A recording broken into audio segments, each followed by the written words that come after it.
My mom finally seemed happy with her new boyfriend until a stranger revealed the truth. He was a seasoned scammer, and if we didn't act fast, he'd take everything from us.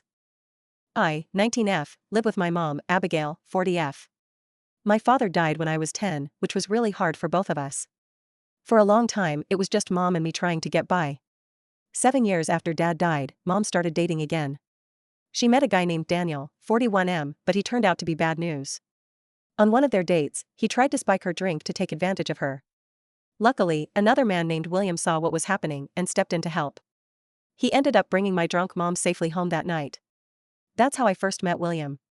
I was 17 at the time. A few days later, mom and I ran into William at the mall. They talked for a while, and he seemed like a real gentleman.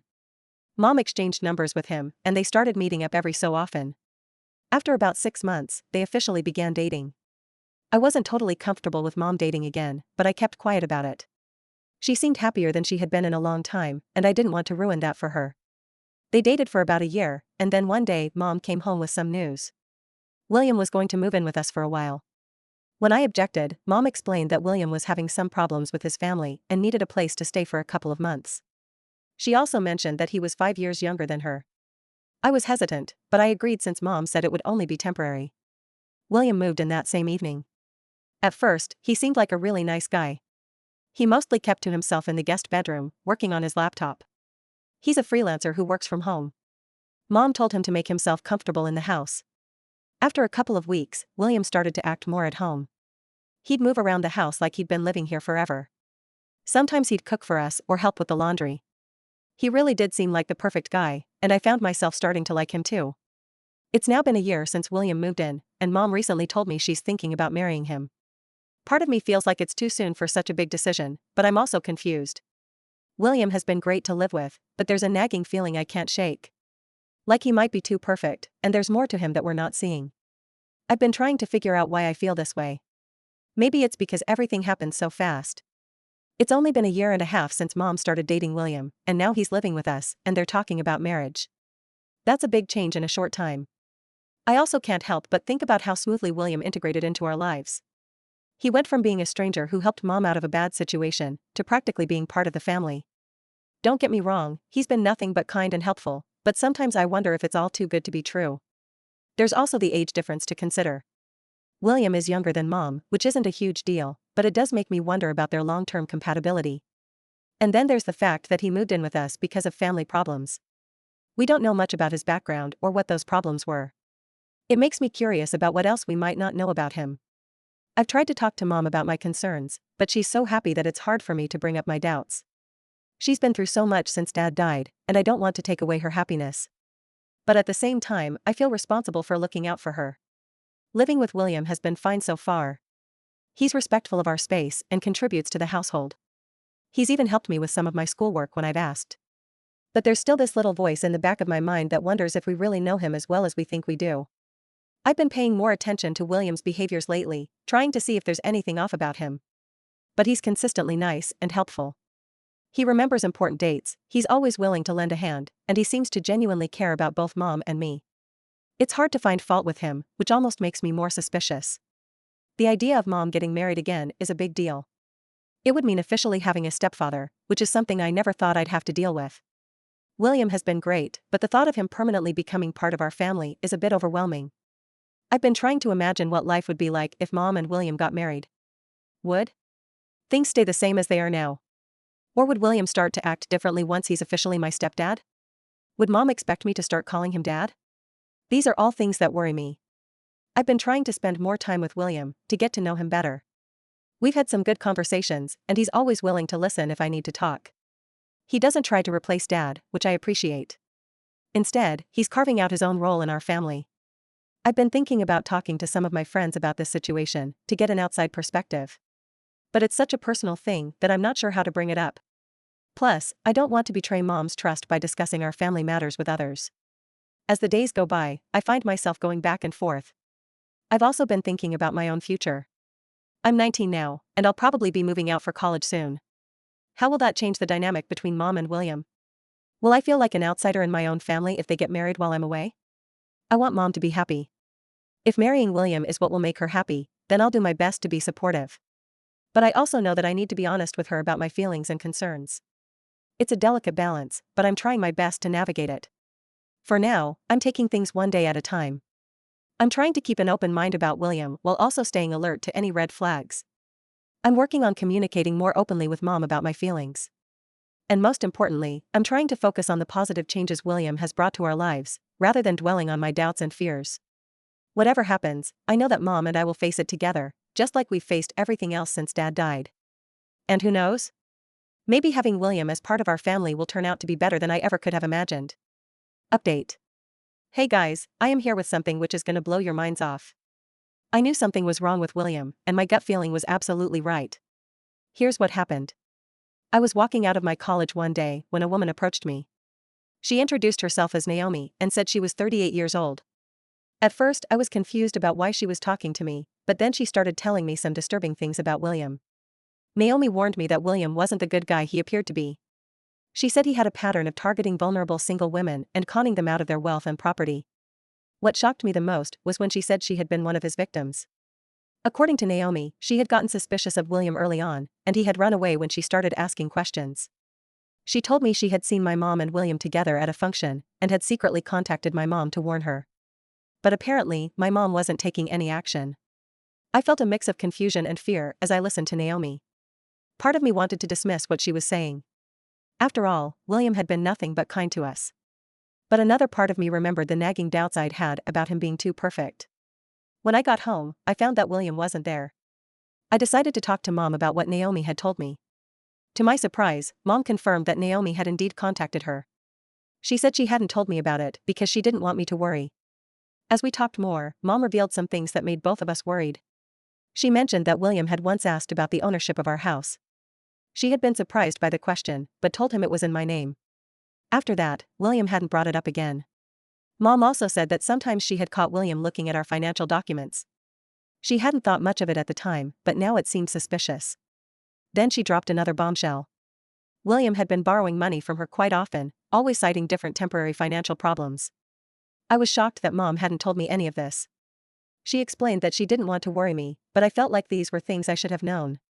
We were both pretty shaken up by all of this information. Not knowing what to do next, I decided to seek help from my friend's father, who was a lawyer. I went to his office and explained the whole situation to him. He listened carefully, and then said he wanted to meet Naomi to hear her story firsthand. We arranged a meeting with Naomi, and she told us how William had cheated her out of a few $1,000s. She explained his tactics in detail, how he would gain trust, slowly ask for small favors, and then escalate to larger financial requests. It all sounded eerily similar to what was happening with my mom. The lawyer and I came up with a plan. We decided to confront William, but in a way that he couldn't easily escape or make excuses. Mom called William and asked him to meet her at a coffee shop. When William arrived at the coffee shop, only Mom was waiting for him. He sat down, probably thinking it was just going to be a normal date. But then Naomi, the lawyer, and I came and sat down at the table too. The look on William's face when he saw Naomi was one of pure fear. He tried to make excuses, but Naomi didn't let him. She revealed how he had a pattern of finding vulnerable single women and duping them out of their money. With all of us there, William couldn't talk his way out of it. In that moment, I felt a mix of relief and anger. Relief that we had caught William before he could do any serious damage to our family, and anger that he had betrayed our trust so completely. The lawyer explained to William that we had evidence of his fraudulent activities, and that he had two choices. He could leave immediately, never contact us again, and return any money he had borrowed, or we would press charges. William, realizing he was cornered, agreed to leave. After William left, Mom broke down crying. She felt guilty for not listening to Naomi earlier and for keeping things from me. I hugged her and told her it wasn't her fault. William was a skilled manipulator who had fooled many people. Over the next few days, we worked on securing our finances and changing the locks on our house. The lawyer helped us file a restraining order against William, just to be safe. It was a stressful time, but I was grateful that we had caught on before William could do any serious damage. Naomi became an unexpected ally during this time. She shared more details about her experience with William, which helped us understand his tactics better. She also connected us with a support group for people who had been victims of similar cons. As the dust settled, Mom and I had a long talk about trust and communication. We agreed that in the future, we wouldn't keep important things from each other, even if we thought we were protecting the other person. This experience had shown us how crucial honesty was in our relationship. I also did a lot of thinking about my own instincts. I realized that the doubts I had about William from the beginning weren't just paranoia or jealousy. They were my subconscious picking up on things that didn't quite add up. I promised myself to trust my instincts more in the future. The whole experience was a wake-up call for both Mom and me. We realized how vulnerable we had been and how easily someone could take advantage of that vulnerability. We started taking steps to become more financially literate and to build a stronger support network. One positive outcome was that Mom and I became closer through this ordeal. We learned to lean on each other more and to face problems as a team. We also became more appreciative of the genuine relationships in our lives. In the weeks that followed, we heard through the grapevine that William had left town. Part of me was relieved, but another part was angry that he might just move on to his next victims. The lawyer assured us that he would pass on William's information to the relevant authorities, but warned us that these types of con artists were often good at staying one step ahead of the law. Mom started seeing a therapist to work through her feelings of betrayal and to build her self-esteem back up. I was proud of her for taking this step. She also joined a single-parent support group, which seemed to help her a lot. As for me, I threw myself into my studies but also made sure to spend quality time with Mom. We started having weekly movie nights and took up cooking classes together. These activities helped us rebuild our sense of normalcy and security. The experience with William made me more cautious about people, but I tried not to let it make me cynical. Instead, I focused on appreciating the genuine relationships in my life and on becoming a better judge of character. I also became more interested in learning about financial scams and how to protect oneself from them. I even did a presentation on the topic for one of my classes, hoping to help others avoid similar situations.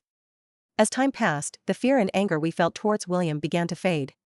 We focused instead on the lessons we had learned and on moving forward with our lives. Mom eventually felt ready to start dating again, but this time she was much more cautious and always made sure to introduce any potential partners to me early on. Looking back, I realized that while the experience with William was painful and scary, it had also made us stronger. We had faced a serious threat to our family and had come out the other side more united than ever. I often thought about how differently things could have turned out if Naomi hadn't approached me that day outside my college. Her bravery in coming forward had potentially saved us from a much worse fate. It made me realize the importance of speaking up when you see something wrong, even if it's uncomfortable or scary. The whole experience also taught me a lot about the complexity of human nature. William had seemed so perfect, so kind, and helpful. It was a harsh lesson that people aren't always what they seem and that sometimes the ones who appear the most perfect are hiding the biggest secrets. As I continued with my college studies, I found myself drawn to courses on psychology and criminology. I became fascinated with understanding how people like William operated, partly out of academic interest and partly as a way to protect myself and others in the future. Mom and I made a pact to always be honest with each other, even when it was difficult. We had learned the hard way that secrets, even well-intentioned ones, could create dangerous blind spots. We also became more involved in our community, volunteering at a local women's shelter and participating in awareness campaigns about financial fraud. It felt good to turn our negative experience into something positive that could help others. As the months passed, the memory of William became less painful. We still had moments of anger or sadness when we thought about how he had deceived us, but those moments became less frequent. Instead, we focused on the strength we had found in ourselves and in each other. I sometimes wondered about William's background and what had led him to live a life of deception, not to excuse his actions, but to understand how someone could choose that path. It was a reminder that everyone has a story, even if it's not one we can understand or condone. The experience changed how I approached relationships, both romantic and platonic. I became more observant of people's actions rather than just their words, and I learned to take my time in trusting new people. But I also made sure not to let fear prevent me from forming meaningful connections. Mom and I often talked about how grateful we were to have caught on to William's deception when we did. We knew that many others in similar situations weren't so fortunate. It made us appreciate our luck, but also motivated us to help others who might be in vulnerable positions. As I neared the end of my college years, I found myself reflecting on how much had changed since William had entered our lives. While the experience had been painful, it had also led to growth and positive changes that I wasn't sure would have happened otherwise. I realized that life often doesn't go as planned, and that sometimes the most difficult experiences can lead to the most important lessons. The situation with William had taught me about resilience, about the importance of trusting my instincts, and about the strength that can be found in facing challenges together.